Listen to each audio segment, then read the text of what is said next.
My name's Acacia, and I was formerly involved with the white nationalist movement. I was a part of the far right, an organization called the National Socialist Movement, the NSM.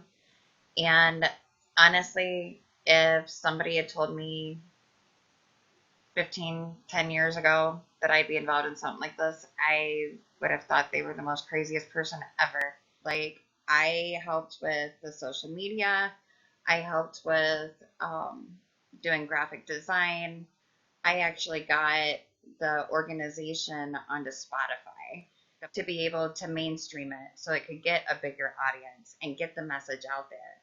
Because you take away the swastika, you take away the general symbolism that's associated with like the white nationalist movement or the far right movement, and you replace it with just pretty much anything. Is that you change the look of the cover, the message is still the same, it's all right there, but you just kind of got to delve a little bit deeper before you get to the root of the message. So therefore, by the time you get to the root, you're already sucked in.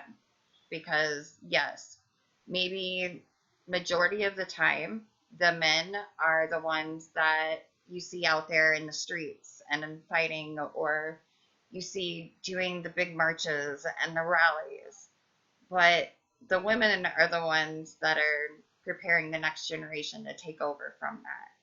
We're also the ones that, go out there and are talking to people.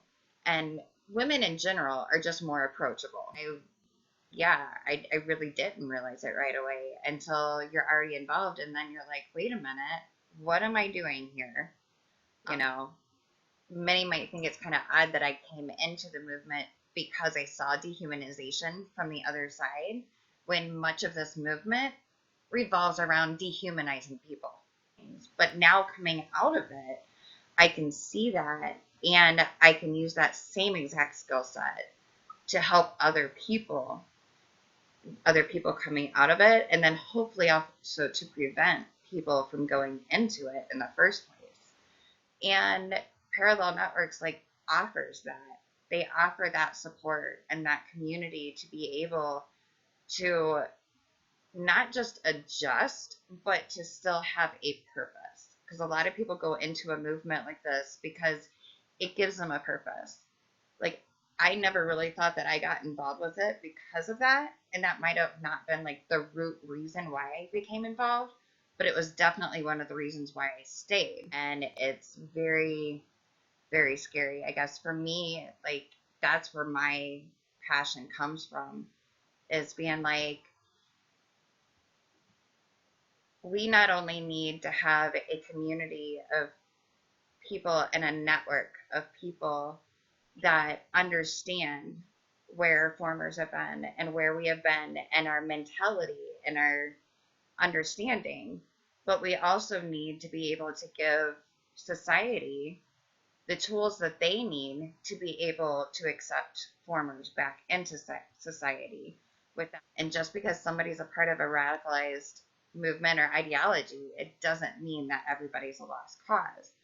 So it's very important, with Parallel Networks, to have a community to come out to that will help you learn the tools that you need to be able to function in a normal society.